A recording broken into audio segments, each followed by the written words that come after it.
Hi everyone. So I'm just going to do the introduction now. So welcome to Spring into Action 2025, which is on the theme of home. This is the 17th edition of Spring into Action, which was formerly known as Social Justice Days, which is organized every year by Cooper McGill and the Student Society of McGill University, External Affairs.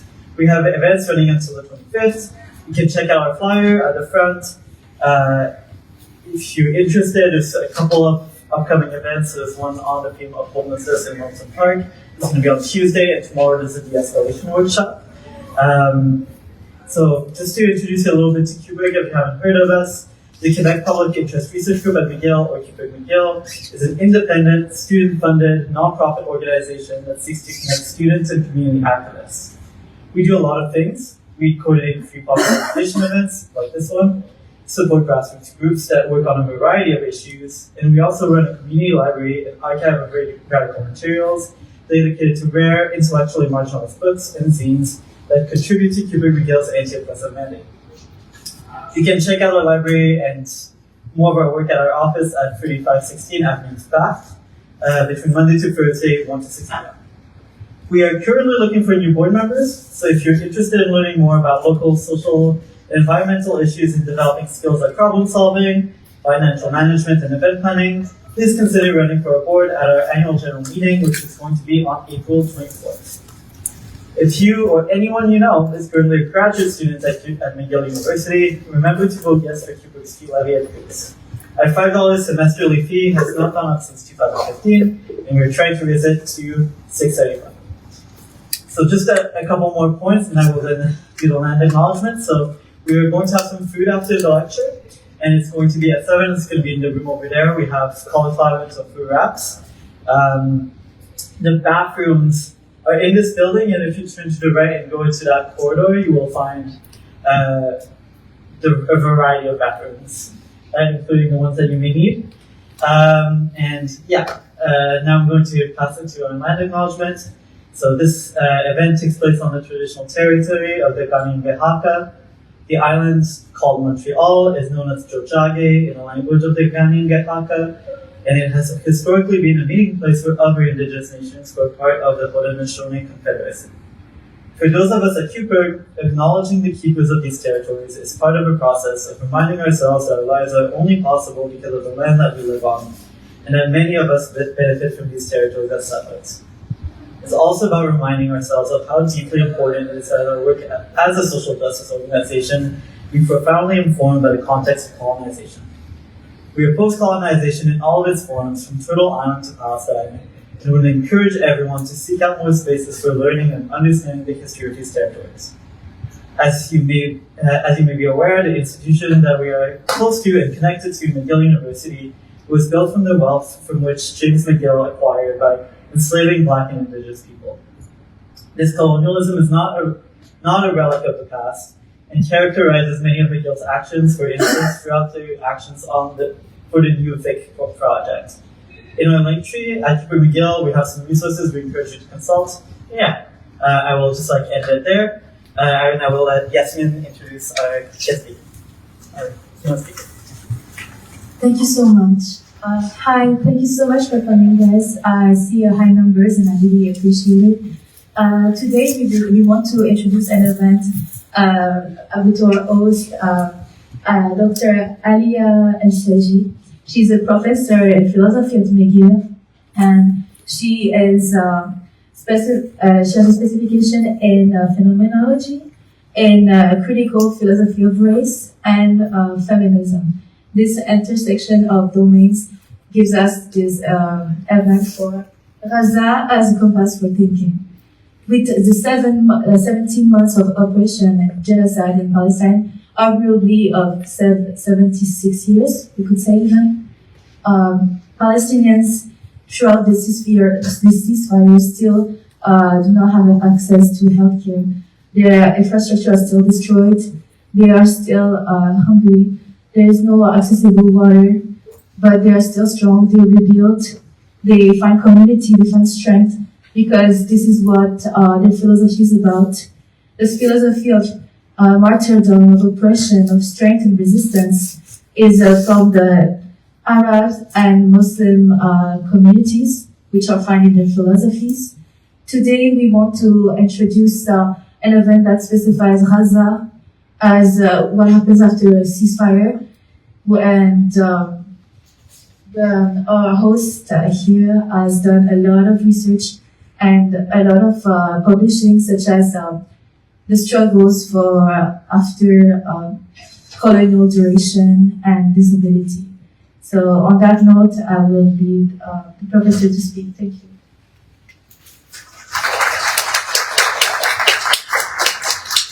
Okay, thank you. So is this good, or should I take it down a little bit? Can you hear me? Yeah, we're good. Okay. So if there's a point at which the sound doesn't reach the back, let me know. And you don't all have to sit in the back, by the way. You just say, like, there's lots of space, but okay. All right, so I am going to read. Try and not cough into the mic. So I am going to read. I'm going to try and not extemporate too much because otherwise it'll go too long.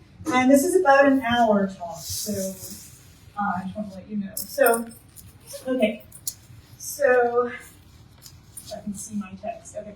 I ask after the colonial duration that structures our present, a disabling, debilitating duration that has intensified through the COVID-19 pandemic and through the genocides in Palestine and Lebanon and most recently Syria, and that is compounded by their denial. Now, more than 17 months into the genocide on Gaza, our philosophies remain, for the most part, silent or complacent, seemingly unable to think with a contemporaneous reality that would shake many of their presuppositions and theoretical tools. For while the war on Gaza stopped briefly with the so-called ceasefire for about 2 months, I think, the genocide and siege continued throughout the period of ceasefire because of the destruction of medical infrastructure and the refusal on the part of Israel to let in tents and the equipment needed to rehabilitate water, sewage, and electrical infrastructure. Since Tuesday, as we all know, the genocide has not so much resumed as intensified. So I don't really like this language of sort of it starts and it stops. It didn't really stop. It kind of slowed down, if you like, and it kind of intensified again. So I want to ask what an anticolonial or decolonial feminist philosophy that accompanies and affectively registers this colonial duration might be. While Israeli settler colonialism in Palestine has been aptly theorized through different lenses like objection, necropolitics, or the biopolitics of maiming and debilitation. I'm thinking of 3 different authors here, Tarek Bakoni on objection, Akil Mbembe on necropolitics, which you might know, and Jasbir Puar's excellent book, The Right to Maim, on debilitation. So while Israeli settler colonialism in Palestine has been aptly theorized through these different lenses, capturing the death, dehumanization, and disablement that are its conditions of possibility, these theoretical frames do not seem sufficient to the current moment. Specifically, I want to accompany and witness to this, so I'm going to always pronounce this this, so just like Gaza is pronounced in Arabic Gaza, and I can't help myself, so just, you'll have to just get me to hear it that way. So these theoretical frames do not seem sufficient to the current moment. Specifically, I want to accompany and witness to let Gaza make hesitate and reconfigure conceptual creation, to reconfigure how we understand temporality and debilitation. Rather than applying pre-existing frameworks, my method is to draw on Palestinian, Arab, and Muslim thinking to create what I'm going to call conceptual companions that are not simply translations. My method is to shift the center of gravity of different concepts that I've already sort of thought of in my work, but concepts that I'm going to try and re-articulate here. Thus, I recognize my concept of colonial duration as a mate emerging from the Arabic concept of qahr. So don't worry about these because you'll see the words come up when I get to the sections. I pair dismemberment in colonialism with this word called ashla'a, which is dismembered body parts, And I accompany resistance and agency with the word shaheed, which is martyr or witness, and sumud, which is steadfastness, in Palestine and Lebanon. In this way, I reconfigure an approach to philosophy that might begin to do justice to Palestine. Okay, I need to breathe while I'm talking. So my conceptual work does not seek to subsume experience. Sorry, you can hear me, right? My conceptual work does not seek to subsume experience, but runs alongside and hesitates with the nonlinear duration of the snowballing genocide. My writing tries to reflect the dismembered events and testimonies. Whoa.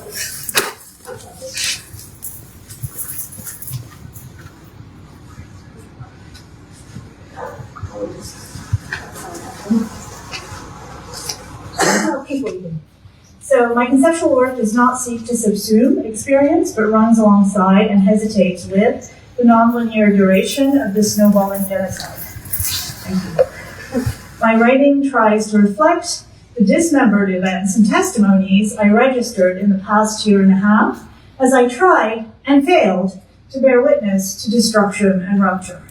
This failure is not merely a result of nonlinearity, but of the intentional accumulation and repetition that constitutes the overwhelming intensification of colonial duration.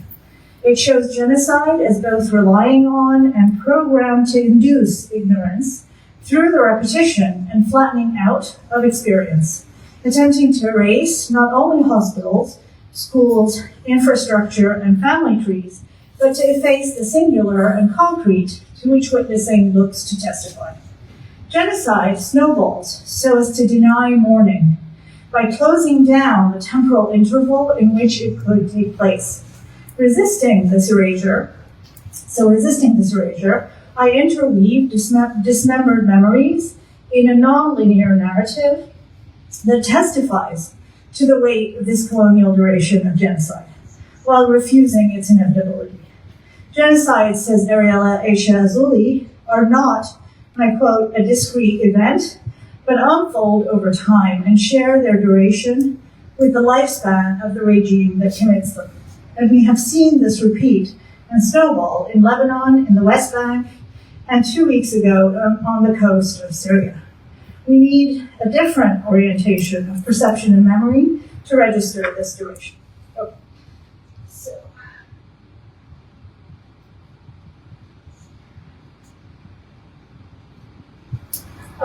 So basically, I don't really do PowerPoints, so you won't get too much text. But I'm going to give you the terms that I'm using so that you have the Arabic and you have the English. And when the term has an actual translation, I'm going to give you that. But when it doesn't, I'm going to explain the term. And this particular term doesn't have a literal translation. So, okay, so this is the first section. And there's basically, let's say, I think 3 or 4 sections, basically. Okay, sorry. I need to pace myself a little bit. Okay, so the first section is called colonial duration, and the term colonial duration, which I developed elsewhere in my work, is one that I'm going to pair with this term that in Arabic that's called qahr. So that's how it's pronounced. So, and there's not really an exact translation, so I'm going to try to explain. So my concept of colonial duration emphasizes how the colonial past is not left behind, how it coexists with the present. The longue durée of imperialism and colonialism, the longue durée of imperialism, colonialism, and racism makes a difference for our experience. It weighs more heavily, submerges and debilitates some of us, while buoying up others. This is a time that snowballs and intensifies through the weight of its own duration. In other words, it actually makes a difference. If you like, the length of time makes a qualitative difference for the experience of colonial duration. So, and it makes a difference for the snowballing isn't just like an accumulation of things, right? It's an actual change in the experience itself over time. So the concept of colonial duration holds together the injustice of the long duration of colonialism and how that is suffered, undergone, and resisted. The weight of colonial duration is felt, I want to argue, as qahr, so this term that you see up here. This is not a translation, but the affect that I think I was searching to render through my concept. Indeed, qahr is untranslatable. It holds together sorrow and oppression.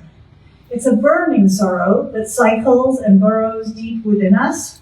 Qahr is shared intergenerationally, weaving an affective tissue that constitutes our diachronic and synchronic landscape. So more so, qahr weighs on our heart and ferments in our gut. Qahr is a temporal affect whose weight is debilitating and that intensifies as it endures, a weight that would split stone. Qahr is a wound in the texture of the past. It carries a resistant interval of duration in which to mourn. Qahr is to dwell and to refuse to move on. So I'm just sort of trying to render this particular term in Arabic that has a kind of feeling that's right here, but doesn't really have an equivalent. So, yet colonialism seeks to deny the qahr to which it gives rise, attempting to block both mourning and redress. This colonial disregard, so this is both, I would argue, an epistemology and an affectivity of ignorance. So not just a sort of sense of like ignorance, not knowing, or willfully not knowing, but also an affective not caring. So this colonial disregard is both structure and feeling. It's what Ariella Azoulay calls world carelessness. Colonial time retroactively institutes the dismemberment and amputation of colonized life as its condition of possibility. The Palestinian Nakba as the material, yet forgotten condition for the actualization of the State of Israel. Nakba, as you know, is the Arabic word for catastrophe. As Azoulay notes, the timeline according to which the genocide in Gaza began on October 8th is one with the regime of memory and forgetting that made Israel possible. For genocide is not an event, but a duration that extends back to the institution of Israel as a state, built on the erasure and destruction of Palestine, in the massacre and expulsion of Palestinians, turning their villages into rubble so that they could not return, and in the very definition of citizenship in that state. While the current violence unleashed on Gaza is different, she notes, in scale and concentration of horror than ever before. She adds, it cannot be understood separately from the systematic use of genocidal technologies against Palestinians over the last 75 years.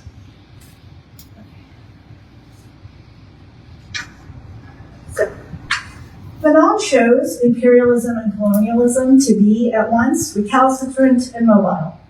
Their recalcitrance relies on an ability to adapt to its time and place, taking on the guise of prevailing norms. So, for example, weaponizing feminism, pinkwashing, greenwashing in Israel, you think of all of these as taking on sort of prevailing, seemingly acceptable norms in order to advance a colonial and imperial logic. So, rather than losing their hold over time, colonial imaginaries dig grooves as they endure, repeat and rephrase. They have a snowballing duration that imbues colonialism with the weight of inevitability and forecloses, even actively forgets other possibilities. So this is the pretense according to which colonialism is a totality with no outside. So that we, the colonized, or what Fanon would call les damnés, so the wretched, are no more than the victims or monsters of what colonial duration has made of us, robbed of our opacity. Colonialism wants everything to come from it, says Fanon, erasing the senses of possibility, resistance, and refusal, born of colonized existence. It is as if, so the as if here is important, it is as if these now foreclosed possibilities of colonized life had not been part of the map of the virtual. It's as if they had never been lived and felt by the peoples undergoing colonization. So I'm not saying that they are erased, I'm saying that it's as if they are erased. So it's worth dwelling on this as if in the case of Gaza, where it involves the construction of Palestinians as pure victims. So as if they were without resistance. When their agency is acknowledged, it's as something savage and monstrous. In either case, they are what you have called human animals. This dichotomy means that Palestinian resistance cannot be imagined.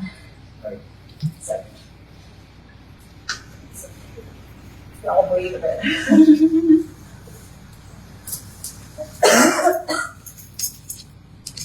Oh no, I'm okay. Yeah, it's.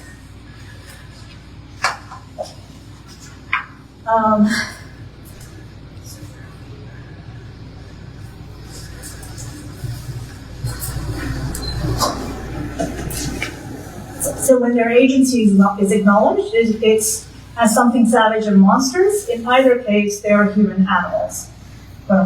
This dichotomy means that Palestinian resistance cannot be imagined, indeed cannot be spoken in the West.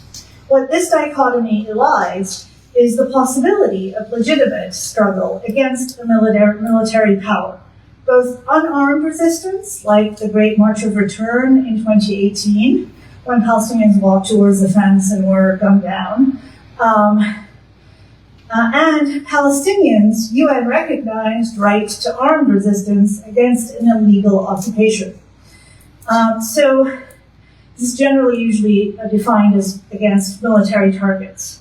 But if the military versus civilian, so if the military versus civilian distinction indeed mattered to the West, then we should have been lauding Hezbollah's targeting of only military targets in Israel for the,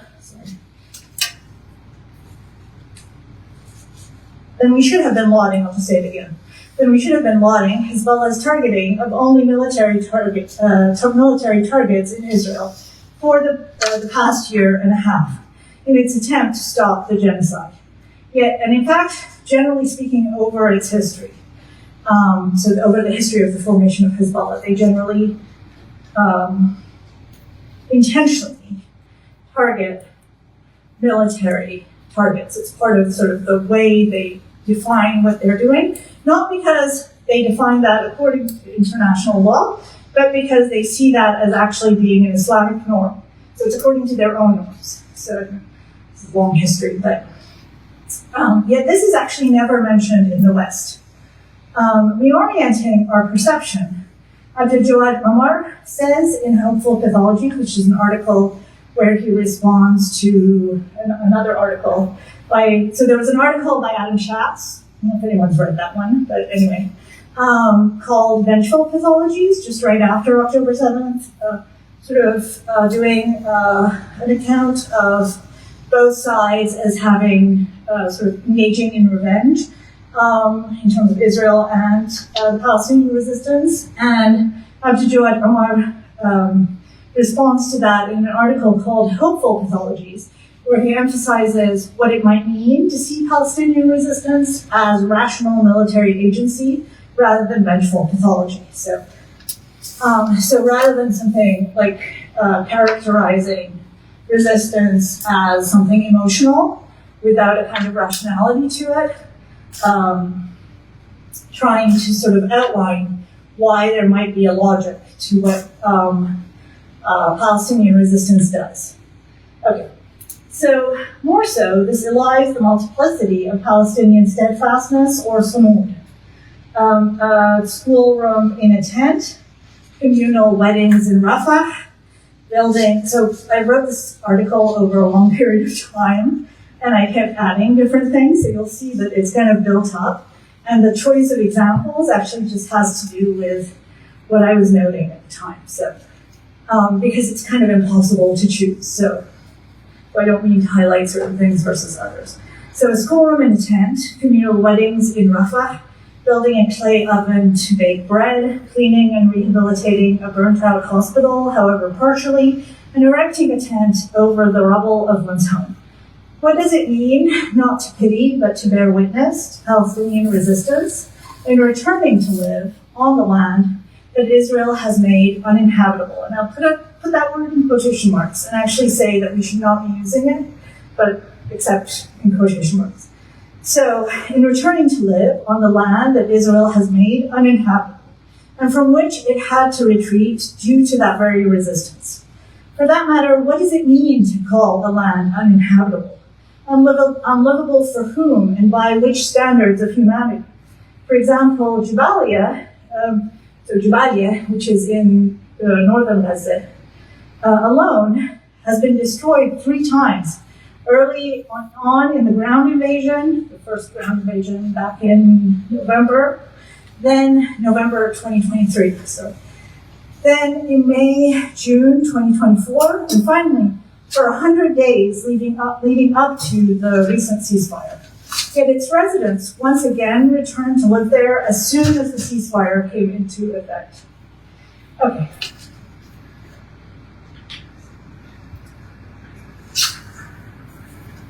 Okay. Second section.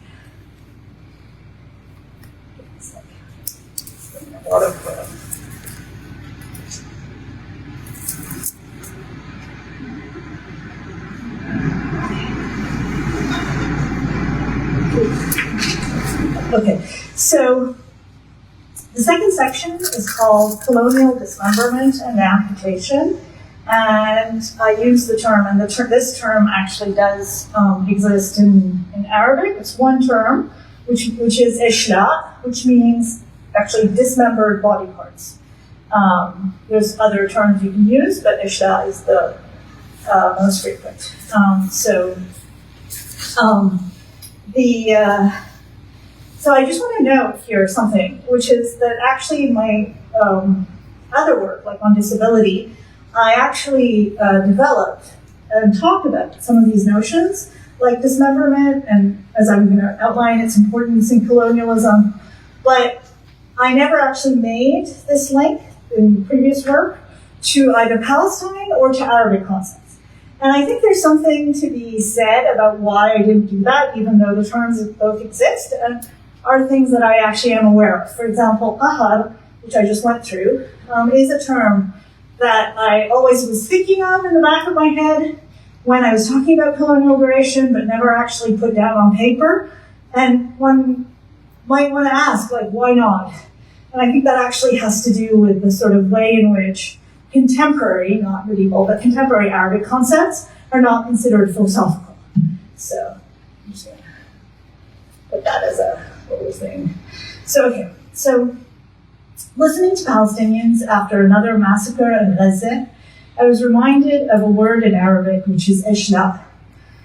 It's actually not a word you normally use like every day. It's not like something you encounter in everyday life as a thing that you would just be like, okay.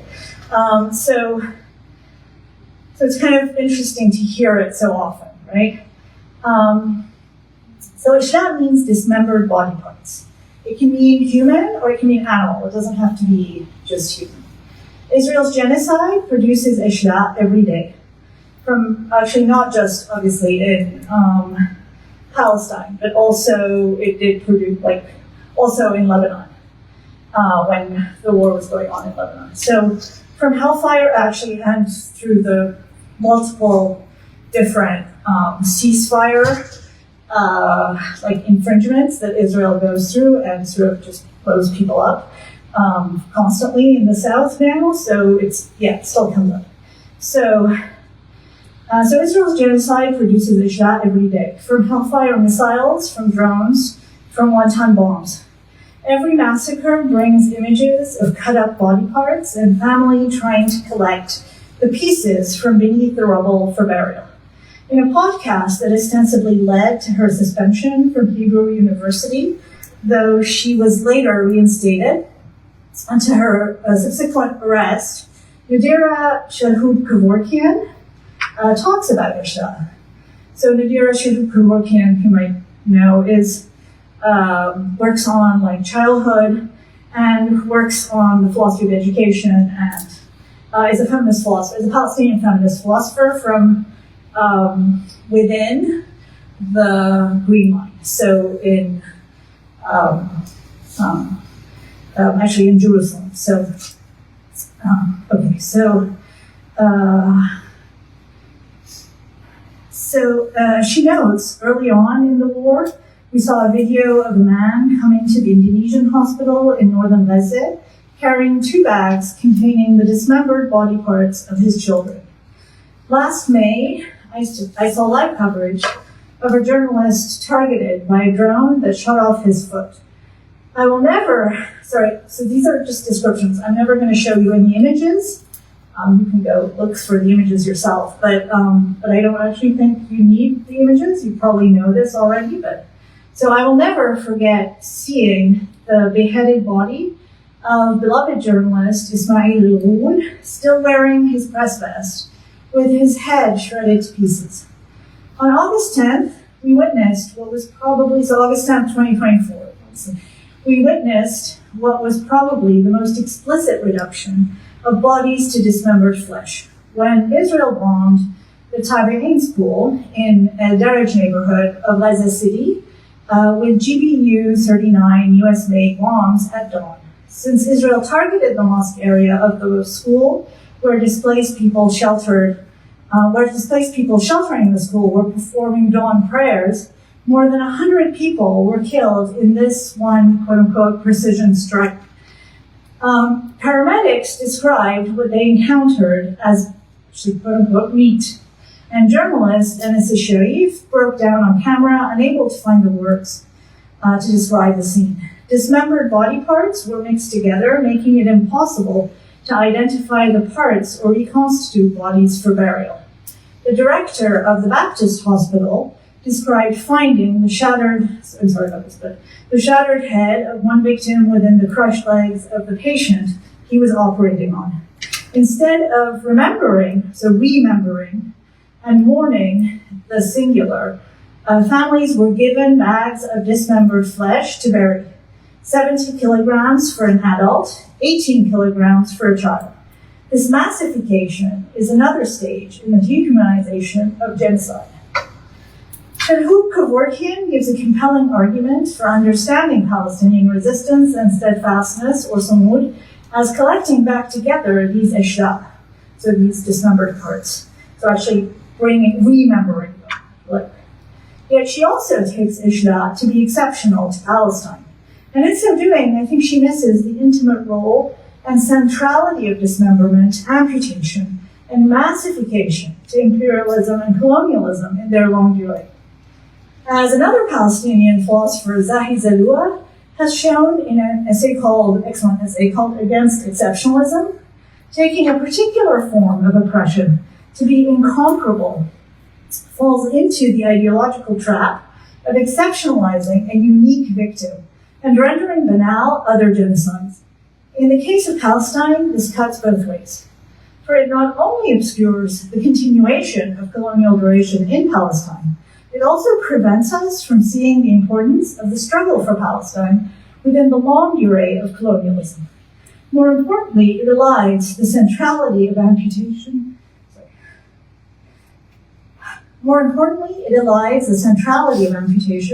And dismemberment as debilitating and fragmenting practices in histories of colonialism, slavery, and racism, including in the imperial afterlives of colonialism. This is a dismemberment not only of flesh and of kin, but of selfhood and land. So my own thinking of dismemberment, you can kind of go back to Hortense Spillers, you can go back to a lot of thinking on slavery, you can think of a lot of examples from colonialism, including in the Congo, to think about dismemberment, right? It's not like, it's a continual practice of colonialism and imperialism. But I'm just going to say my own thinking of dismemberment began from its centrality to the Iraqi imaginary as a result, so I'm Iraqi, as a result of the daily suicide bombings that were part of the violence unleashed after the US invasion of Iraq, in particular by terror groups in the form of Al-Qaeda and ISIS, funded by the US. Actually, the same terror groups that are currently in charge of Syria and just carried out the genocide on the Syrian coast on the south, like starting, 2 weeks ago.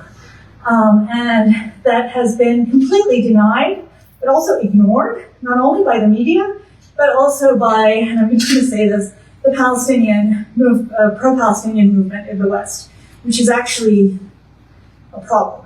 So not connecting these is a problem.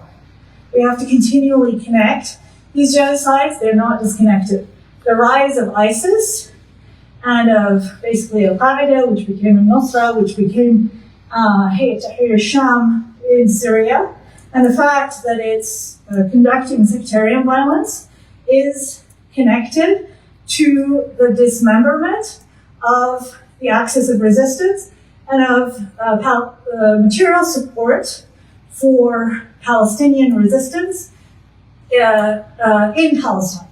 So these are all connected things that if we don't understand the connections, we end up sort of repeating the cycle again and again and sort of being surprised. And we shouldn't be surprised that this occurs. So that's just my little aside. So in novels, so basically for Iraqis, we've seen this before. This is not new. This happened from 2006 to 2017. And it sort of, So in novels like Frankenstein in Baghdad and The Corpse Washer, what we witness are attempts to collect the dismembered parts strewn in Baghdad's public squares after car bombings, lacking proper burial or redress, reflecting the literal, territorial, and sectarian dismemberment of Iraq. So, mixed up parts and unable to form individuated whole bodies. We have dismemberment folds in a longer history to which we need to attend both literally and as an extended disability metaphor. I'm just going to note that Frankenstein in Baghdad is an excellent novel that you should all read. And it's based on the premise of this idea that someone actually tries to put back together the body parts so that you have a whole body to bury, but it's different body parts, and the body comes back to life and then tries to take vengeance on the ones that caused so it's a very both funny and darkly funny novel. So a phenomenology of imperial and colonial dismemberment. So first we must remember, I'm trying to go through this more quickly, that maiming, amputating, branding, and hamstringing were punishments under the black codes of slavery, modes of marking and debilitating slaves who run away or revolt. Fanon, in fact, evokes the Code Noir without referencing them directly in Blasphemy White Masks several times. And he talks about sort of hamstringing as a particular, actually it exists in the black codes as a punishment for slaves who had run away the second time. So there's, I won't go into that, but we should remember that maiming is part of the very institution of the socio-political order of the New World, which, as Hortense Spillers shows, with its human sequence written in blood, represents for its African and indigenous peoples a scene of actual mutilation, dismemberment, and exile. This occurs on interwoven material and symbolic planes for Spillers that include severing desire, kinship, naming, and also the anatomical, she says, the anatomical specificity of maiming as the calculated work of iron, whips, chains, knives, the canine patrol, the bullet. And as Fanon was keenly aware, the atomization of captive bodies for use in medical research, which is something very frequent for Palestinian bodies. It's actually also something very frequent that happened, I'm going to go into it, but the stealing of body parts, basically, it happens a lot to Palestinian bodies in captivity, but it also actually has happened quite a lot to Syrian bodies. So Dismemberment, Saidiya Hartman shows, is a systematic part of the political economy of debilitation and slavery. The segmentation and organization of the captive body for purposes of work, reproduction, and punishment. Amputation. Amputation has been a recurrent means of discipline and control and sanction under colonialism. More so, it's a deliberate effect of imperial wars and occupations and the explosive and toxic debris they deposit.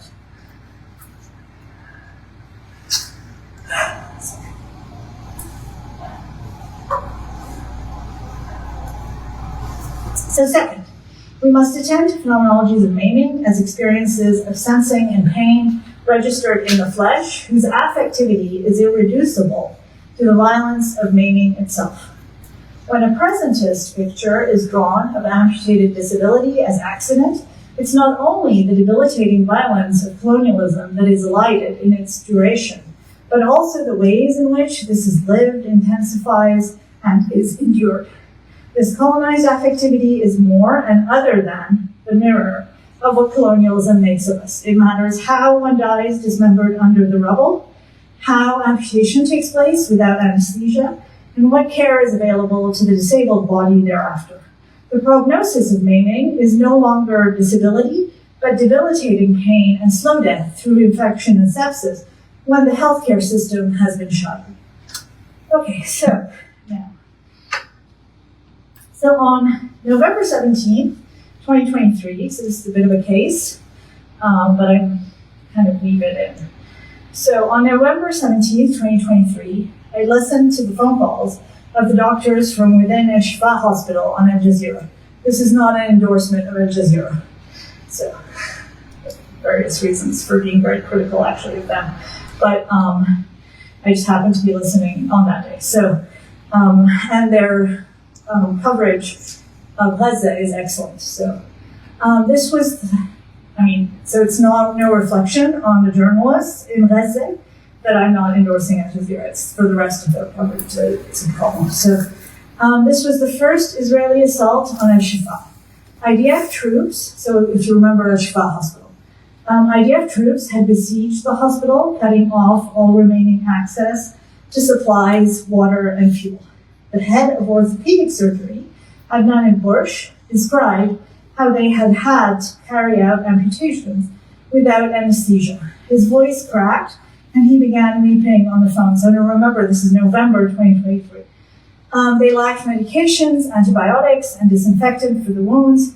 He said that all the amputees at that point, 200, had those who hadn't been able to leave on foot through the so-called safe corridor provided by the IDF, a corridor still shot at by the IDF at that point, and still is. All these amputees were going to die of either sepsis or infected wounds. Sorry about this. Maggots were coming out of the wounds, something I heard repeated by patients across Gaza who recounted what was happening to their untreated amputation. And this is actually even find, believe it or not, a New York Times article that interviews various doctors from Gaza, maybe about 6 months ago, that repeats these details. So when a day later, the IDF ordered everyone in the hospital to leave within the hour, I saw people walking on their crutches and on their unhealed amputated limbs, helped by family members on the long road south. One man pushed his brother down Salahuddin Street in his hospital bed, literally. El-Bursh was on the phone again as he left the hospital, saying the medical staff had been forced out, taking what patients they could. He spoke of his heartache at being forced to leave, and his voice made heard the qahr they were experiencing. The general impression given by Western media at the time, and this was when they still actually said something about Al-Shifa, so there was still coverage of it at that point. So the general impression given by Western media at the time was that the IDF had somehow helped, or at least helped evacuate the premature babies from Al-Shifa hospital. Babies who became symbols of innocence, set in contrast to adult male Palestinians aged not 16, so adult male Palestinians aged 14 to 65, who are counted generally by Israel as terrorists by default. So if you look at the statistics, there's a sort of various studies and breakdowns of this, that the way they come up with the statistics on how many terrorists they killed is just to count every adult male, but actually it's 14 to 65, as being a terrorist. So indeed, 31 premature babies had been taken south by the Red Cross, while 8 had died during the siege of al-Shifa. So I don't know if anyone remembers this from way back in November 2023. And this was the first siege of al-Shifa hospital, and there was a lot of attention paid to the babies, specifically these basically symbols of innocence, that in and of itself is a bit of a problem, right? Because you imply that other people and adults are not actually innocent, or that there's any justification for actually killing any of these people. So, but still, there's a lot of attention about this at the time. But while everyone's attention was taken up with these little lives, staff were being forced to abandon 4 babies at the nearby Al-Nasser hospital. The Washington Post later recounted, Israeli commanders have made Gaza's healthcare infrastructure a focus of the military campaign. So according from the Washington Post. And this is not, again, an endorsement of the Washington Post, obviously. But it's kind of interesting that this story actually made it into the Washington Post. So a month into the war, that included Al-Nasser. So I'm just still quoting here. It was November 10th when Israeli forces told Al-Nasser staff they had to leave. They sent us a map for a safe route. They gave us half an hour to go out. Otherwise, they will bombard the hospital. But there were 5 babies who needed life support at Al-Nasser hospital. So this is actually just a smaller hospital next to Al-Shifa. So I'm going to skip a little bit, but basically they were given assurances. The nurse at that hospital decided to take the strongest of the babies who could survive without oxygen, and left the other 4 for the Red Cross to come in and take them. And then he took that baby south. So on November 24th, now, so after the siege, on November 24th, a journalist managed to make it back into the hospital. If you recall, end of November was when they had that first sort of week-long truce. When a Meshhead, which is an Arabic television channel, aired the report, they blurred the remains. Again, sorry about this. The channel gave an unaltered copy of the video to the Post, which verified that it was recorded inside Al-Nasser's neonatal intensive care unit by comparing it with images of the facility from before the war. The remains, still hooked up to respirators, bear little resemblance to bodies. They appear as piles of rotting flesh, bones protruding, body parts difficult to make out. Soiled-looking diapers remain wrapped around their middles. So this is all in the Washington Post article. If we are to think debilitated, abjected flesh, then this must go beyond flesh as lip. This too is flesh, and we need to do it justice. These were not the only premature babies abandoned during this genocide. In fact, no one paid attention beyond those particular 2 cases, so you can imagine that it's still going on, that different, in fact, because of the failure of the healthcare system, that babies aren't even surviving to the point of getting into neonatal care. These are just the ones whose story has been told and quote-unquote verified by Western media. The story of Al-Shifa and Al-Nasser hospitals has been repeated with almost all the other hospitals in Gaza. Indeed, Al-Shifa itself was attacked a second time in March 2024. This time, it was left as a burnt-out shell, bodies decomposing the corridors with 4 mass graves discovered after the IDF left, and several doctors known to have been executed for not abandoning their patients. The dismantling of medical infrastructure in Gaza has been part, and in fact, a very intentional and grounding, I'd say, part of the destruction of the means of life. So the destruction of the means of life. Starvation, dehydration, cutting off electricity, destroying the sewer system, blocking medical supplies, vaccines and infant formula, and killing support staff, healthcare and ambulance workers, firefighters, aid workers, police officers, municipality workers, who guarantee the safe and orderly functioning of social services.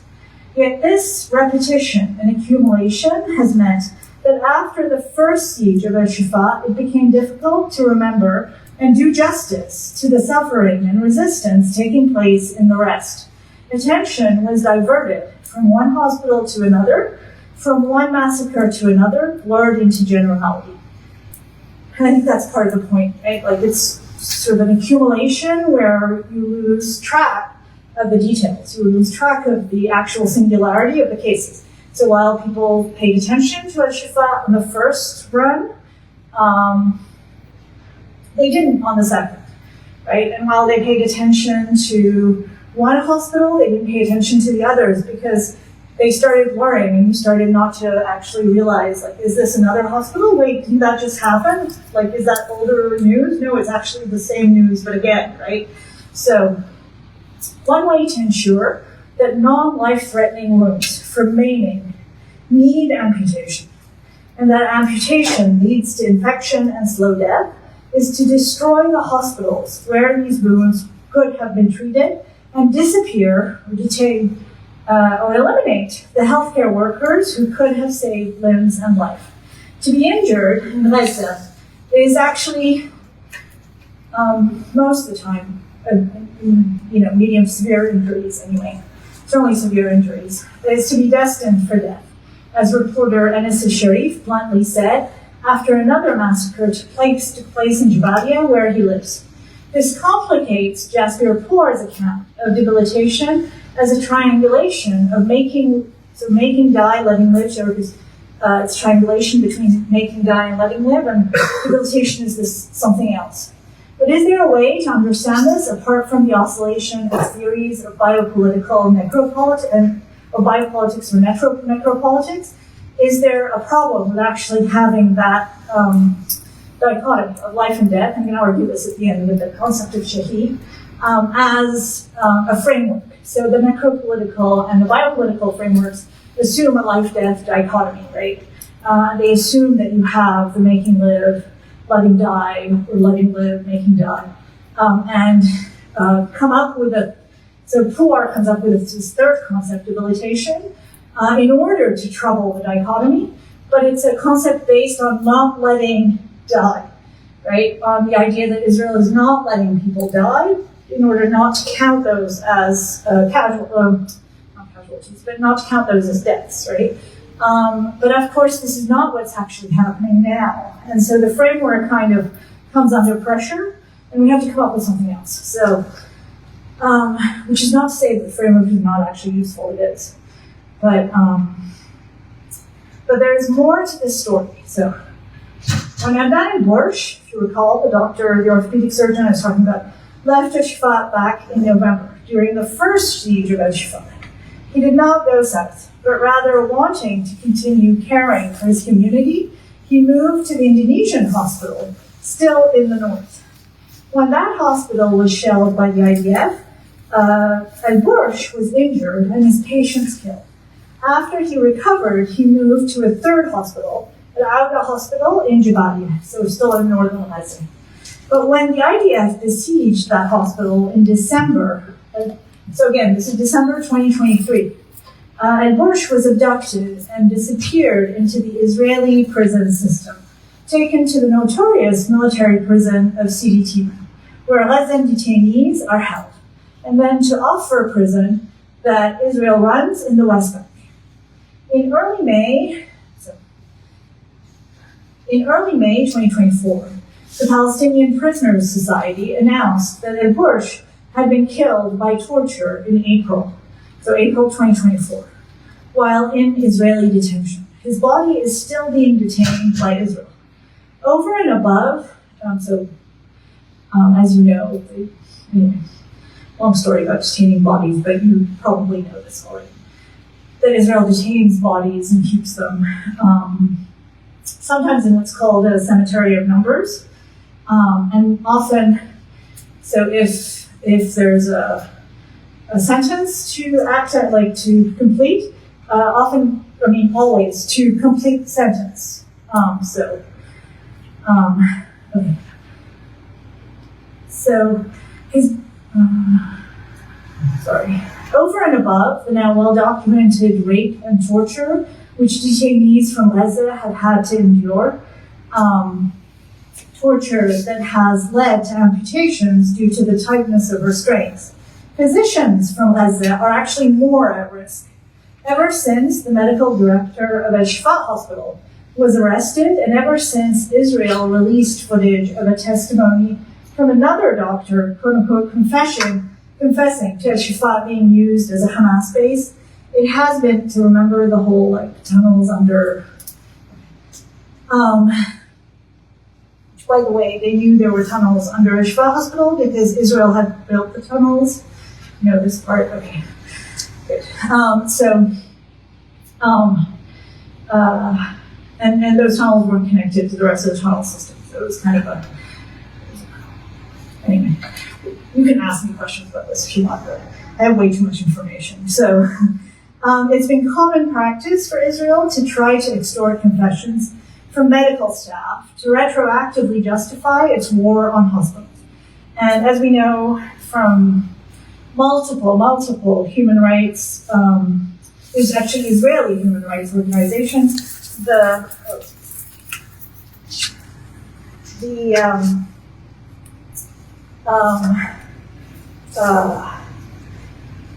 when they talk about interrogating prisoners, torture is often, if not always, used. So, that Adnan Borsh, surgeon and professor of orthopedic medicine, was killed with such impunity shows the world's carelessness that Palestine faces.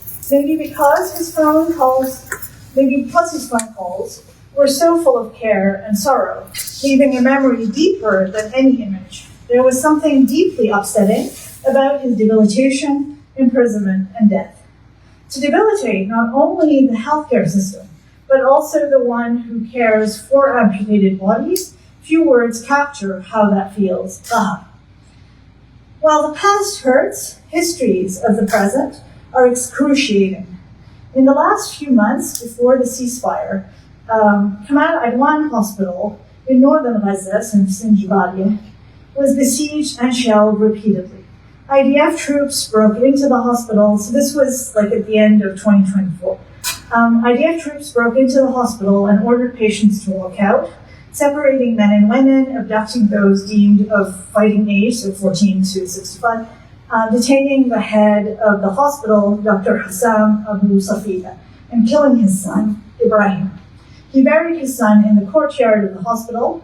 Images of men detained from the hospital, again 14 to 65, detained from the hospital, undressed and photographed for humiliation, circulated on Israeli social media.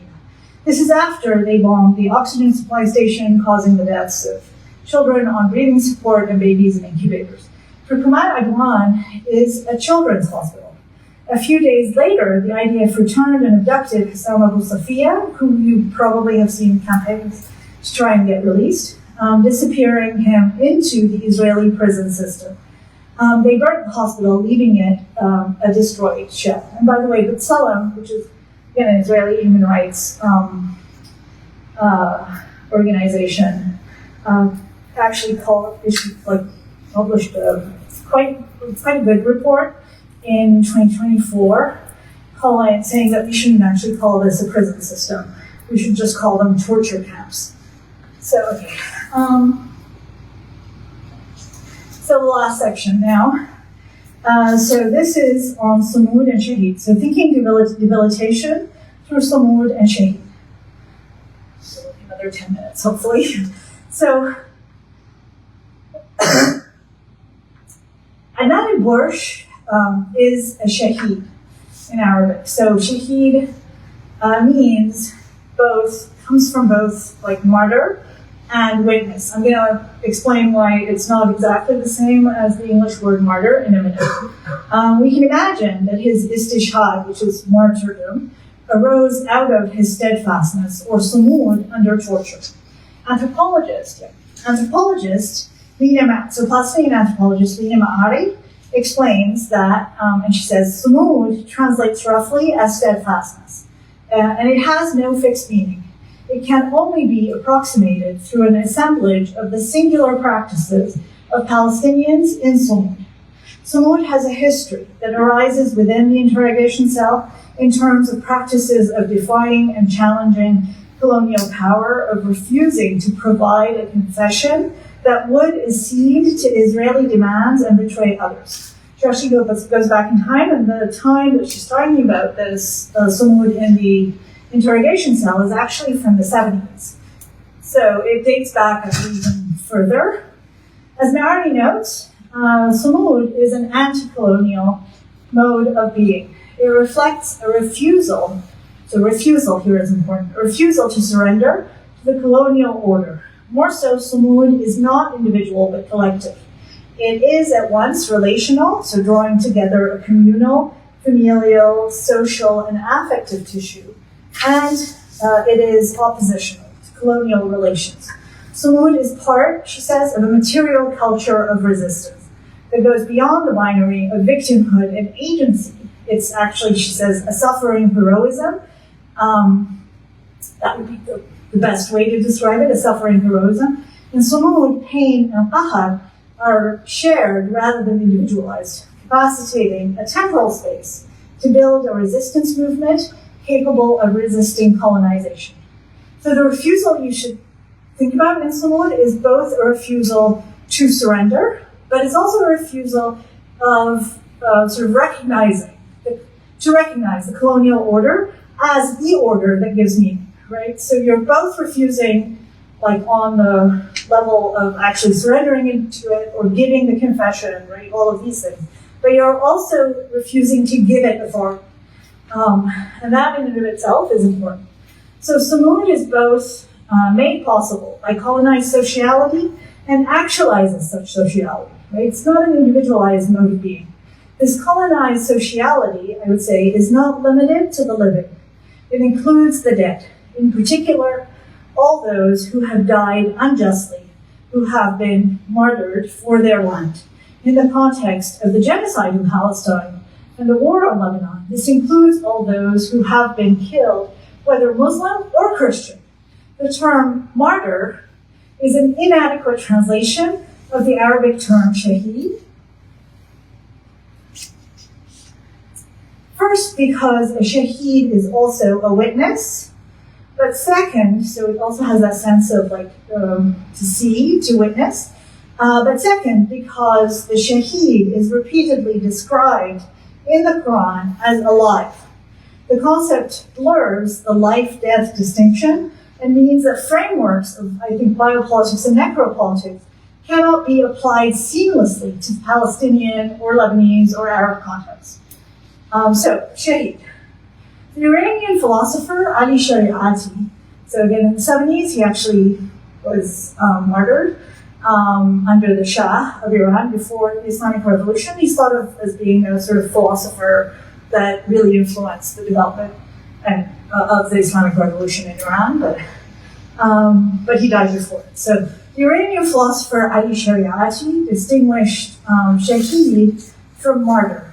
He noted that, and he says, the term martyr derives from the Latin root mal, which implies death, right? Mal as in death or dying. So that a martyr is in any case the one who dies. So this is a long quote that I'm going to read from Shariati, but it's quite beautiful. So here's what he says about shaheed. But a shaheed is always alive and present. He's not absent. Thus, the two terms, shaheed and martyr, are antonyms of each other. And he's drawing on both Quranic, sort of multiple Quranic verses that talk about the shaheed as continuing to live with God, or continuing to live but we don't perceive them, continuing to be alive with us. So a shaheed is the one who negates his whole existence for the sacred ideal, in which we all believe. True that his existence has suddenly become non-existent, but he has absorbed the whole value of the idea for which he has negated himself. By sacrificing his existence, he affirms the hitherto vanishing existence of that ideal. For this reason, he's a shaheed, in other words, a witness or present, and a mashhud, in other words, visible. He is always in front of us. The thought also obtains presence and permanence through him. Shahadat, so istishhad, has martyrdom, has such a unique radiance. It creates light and heat in the world and in the cold and dark hearts, in the paralyzed wills and thought, immersed in stagnation and darkness. It creates movement, vision, and hope. The thought, nothing can be done, right, like defeatism, changes into something can be done, or even, this is I think important, or even, he says, something must be done. By his death, he condemns, so the shaheed condemns, the oppressor and provides commitment for the oppressed. He exposes aggression and revives what has hitherto been negated. He reminds the people of what has already been forgotten. For those who have become accustomed to captivity and thus think of captivity as a permanent state, the blood of a shaheed is a rescue vessel. Okay, so I'm just going to note, I only have a couple of pages now, that the importance here of shaheed, and the reason I also said that actually in Arabic and Muslim cultures, so the shaheed includes not only Muslims, but also Christians. So Eastern Christians will use the word shaheed all the time, and it's actually really important. And the shaheed is someone who dies unjustly having fought oppression, having fought for their land, that's included, for their nation, and not only for Islam, right? Like, it's not about, now, one thing that's really quite interesting about something that I'll just, is that, like, there is an attempt sometimes by very narrow, what you could call takfiri groups, like groups that are like ISIS or Al-Qaeda, to define a shaheed as only someone who's Muslim and only someone who dies for Islam, which is actually not the usage that is used in Palestine or in Lebanon at all, right? Like a shaheed is anyone who dies, and it could be someone who's like completely secular, right? It doesn't actually matter. You have people who fought Israel who are, you have like the PFLP, but you also have like the different parties who fought Israel in the war in Lebanon, who were, what you would call pan-Arabist secular parties. So not fighting for Islam at all, like fighting for the land. So I'm going to get to the land in a minute. So significantly, what we owe the shaheed or the martyr is a responsibility of redress. They are not felt as a burdensome weight that drags us down. Rather, they buoy us up and carry us, indeed walk with us in our struggles. And I want to say that actually the concept of the shaheed is one of the most beautiful concepts in Arabic that I have encountered.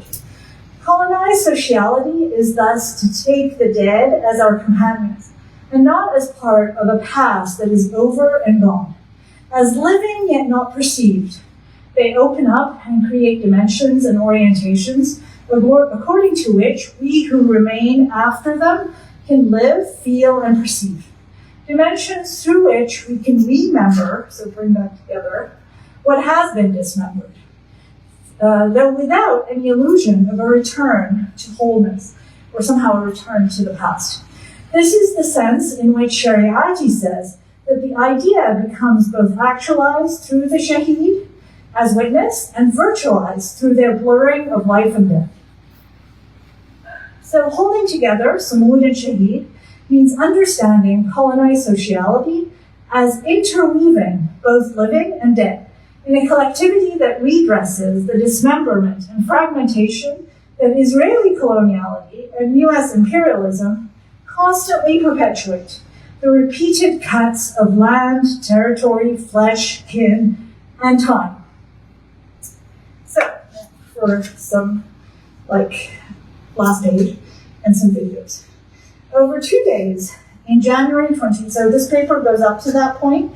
I wasn't able to do justice to the last couple of days of like just massacres. But I think it's kind of important to remember what happened. So over 2 days in January 2025, January 26th and January 27th, I'm going to show you on images here. We saw held together qahr and sumud in a pull to the land, oriented by the shaheed, the martyrs, in the marches of return by Lebanese to their villages in southern Lebanon and by Palestinians to northern Gaza. So, I don't know how well vetted your social media is, but if it's vetted enough, you will have seen this image before. So, it's actually pretty hard to get news about southern Lebanon or Lebanon in general, except if you do it in Arabic. It's almost impossible to get it in English. So basically on January 26th, the 2 months of like waiting for the ceasefire in Lebanon ended, and people were basically Israel was supposed to have withdrawn. So people returned to their villages. They didn't wait for Israel to withdraw, they just went back to their villages. So I'm going to show you some images from that. So after trying hard, so basically what happened was you ended up, January 26th, you had this return of Lebanese people from southern Lebanon, Jebel Ahmed, to their villages. And on January 27th, if you recall, you had Palestinians in Gaza walking back from the south to the north. Now, this was not supposed to be timed this way, but this is one of like the sort of, what do I call this, willfully ignorant things that Israel does that ends up playing against it, basically. So after trying hard to split the war fronts of southern Lebanon and Gaza, remember how hard they tried to split those fronts? The 60-day delay that Israel stipulated for its withdrawal from southern Lebanon, so the ceasefire in Lebanon had started like in the end of November, and its refusal to open on time the passage to the north of Gaza. So that was also supposed to happen like a week before it happened. For those who had been forcibly displaced in the south, meant that the two movements of return actually coincided in time. Rather than deflect from Israel's defeat, so rather than like sort of try to brush it under the carpet, this compounded it exponentially and made it felt more keenly by observers in Israel. And anyone who follows any Israeli news will know that this created a huge amount of consternation and a kind of sense of like having been defeated. So, which is good. So these marches of return were a return to the land, but also very much a return to search for the bodies of the martyrs left under the rubble for months, for both peoples. Return is an expression of a desire to find and give proper burial to these martyrs whose blood was now indistinguishable from that land. Blood that made that land even more precious, indeed rendered it sacred. And that was the material condition that made possible return. Yet return is also a way not to let those martyrs be forgotten. Their bodies and blood, now part of the soil, meant that return was a pilgrimage needed in order to do them justice, to give them redress. So, I'm going to show you some videos and then give you the last part. So, sorry, I have to wait. So this actually is southern Lebanon, January 26th. So you had people going back to their villages. This is a village called Maron Ras, which is just a couple of kilometers from the border. And you can see a woman. Later we found out her name. Her name is Zahra al-Qubaisi. And she just like went up to the tank and said, "You need to leave." So that's basically the scene. And this is the video of this scene. الله أكبر. عليه احتياط تحية من عندك. عليه. تحية. شهيد.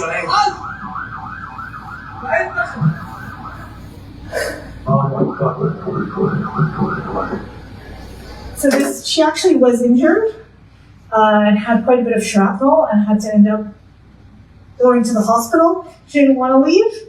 And the people, the shabab, the young men right there, sort of like basically made her leave. And by saying it's your duty to actually leave. You have to leave and go to a hospital.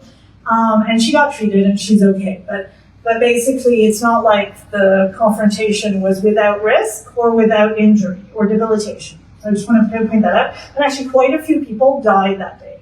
And quite a few people were kidnapped by Israel, and some of whom were returned like a couple months later, and some of whom are still in the prisons in Israel. So this is another woman who also, and she's actually a mother who wanted to search for her son who had been buried under the rubble and whose body had not been found. And so she wanted to go through to the village, same village, Marwan and Ras, and be able to find her son. And so she's actually having a conversation with us.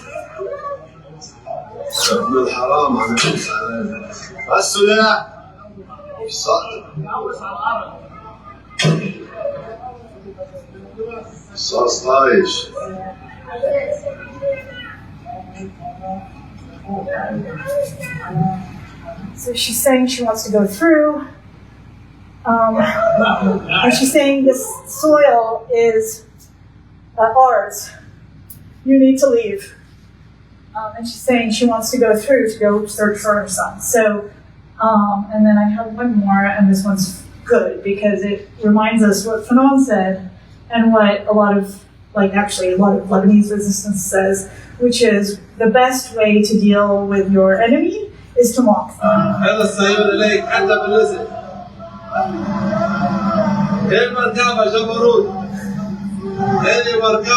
he's actually making fun of the Merkava.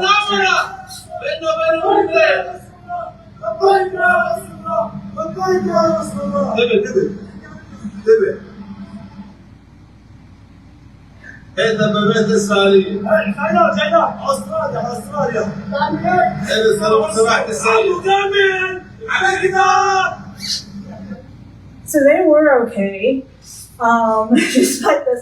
But this image of them holding up the picture of Sayyid Hassan Nasrallah in front of the Merkava tank and making fun of it actually made the rounds on Israeli TV and produced a sense of like, what was the point of that? Like, we lost. Which is exactly what, like, going back to your village is, it's not, people know that going back to their land, claiming the land and staying on the land is exactly what Israel doesn't want them to do and will enforce a sense of defeat in Israel. Like, that's actually, and they don't need to be told, they just do it. So it's kind of actually pretty impressive. And then this is just some other, this is Huda. Huda, if anyone knows, is a village that was massacred in 48. It was wiped out. And I mean, not wiped out, but a lot of people were killed there by when Israel was forming in 48. And people still live there. And people were trying to go back. And quite a few people going back to Huda did end up either being killed, and quite a few were kidnapped. So that's another Huda, I think finished, yeah. Same day. And then this is actually, so the images, the pictures of the shuhada, of the martyrs, right? And so people put this, and this is in Khiyam, where a very big battle took place in the war on Lebanon, in the 60 days of that war. Khiyam is about 5 kilometers in, and it prevented the advance of Israeli troops any further. And so I'm going to show you another image of Khiyam later on, but this is the only image of a corpse. But this is someone this man went and found the body of his son in a village called Aitashab on the border, and he actually found his son. So people were going back to find their martyrs so they could bury them, but also to claim the land. And because the land, and this is the last thing I'm going to say here, and I want to show just the image. So more southern Lebanon, and this is Gaza. So January 27th, Gaza, people walked back from the morning, from the dawn, as soon as they opened the Netzarim corridor, to the north. And by not allowing vehicles, Israel thought there would be less people. There weren't less people. Everyone went back. Partly because that's where their homes are, but also because there were people, there are literally people trying to find their family members to bury them. But also because that's their home, right? And this is actually part of the walk back. I'm just impressed by the people. I have a lot of cats. By the people, both taking their cats south and taking their cats north. So they're part of your family. This is what they were going back to.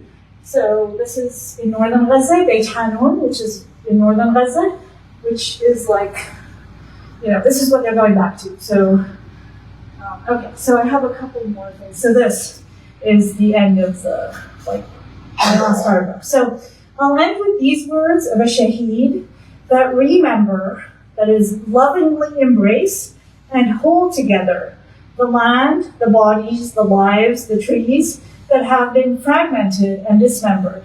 And this is from the context of southern Lebanon. So every grain of soil in the south is to us the drop of blood of a shaheed. Every rock in the south is to us the body of a shaheed. Every olive tree in the south is to us the radiant, loving spirit of a resistance fighter. So I just have a couple more images. I'm done reading, but I might show you. Okay, so I'm going to actually show that one, but if you want to, I can go back.